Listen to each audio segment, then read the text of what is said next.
അപ്പോൾ എല്ലാം കൂടി എത്ര രൂപയായി വണ്ടിക്ക്? എല്ലാം കൂടെ ഈ വണ്ടിക്ക് ടോട്ടൽ കോസ്റ്റ് ഇതിൽ കുറച്ച് ട്രാവൽ എക്സ്പെൻസ് വരുന്നുണ്ട്. അതായത് ഇപ്പോൾ ഫ്ലൈറ്റിങ്ങിന് കൊണ്ടുപോകുന്നത്, ബഫ് ചെയ്യാൻ കൊണ്ടുപോകുന്നത്, അതുമാത്രമല്ല ലൈൻ ഇടുന്നത്. ലൈൻ ഇടാൻ കൊണ്ടുപോകുന്നത്. ഇതെവിടെ ലൈൻ ഇട്ടത്? ഇത് തിരുമല തന്നെ. തിരുമല തന്നെയാണ്. ഓക്കെ. അതല്ലാതെ നോർമലി വണ്ടിയുടെ കോസ്റ്റ് വന്നത് 51,000 രൂപ. 51,000 രൂപ.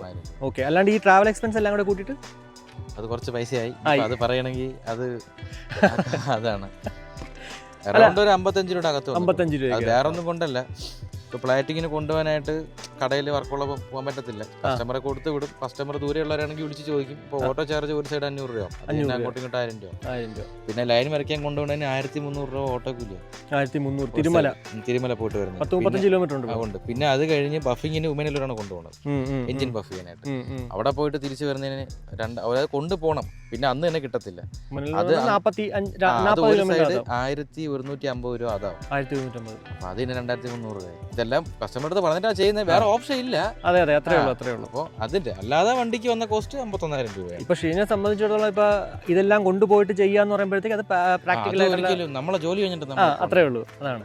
പിന്നെ എന്തായാലും അത് കൊടുത്താലേ പറ്റത്തുള്ളൂ അല്ലേ? എല്ലാ കസ്റ്റമർ ഓക്കെ ആണല്ലോ? ഓക്കെയാണ് കാര്യം. വേറെ നമുക്ക് ബെസ്റ്റ് എന്ന് തോന്നുന്ന സ്ഥലത്ത് നമ്മൾ കൊടുക്കുന്നു. അത്രേ ഉള്ളൂ. അത്രേ ഉള്ളൂ.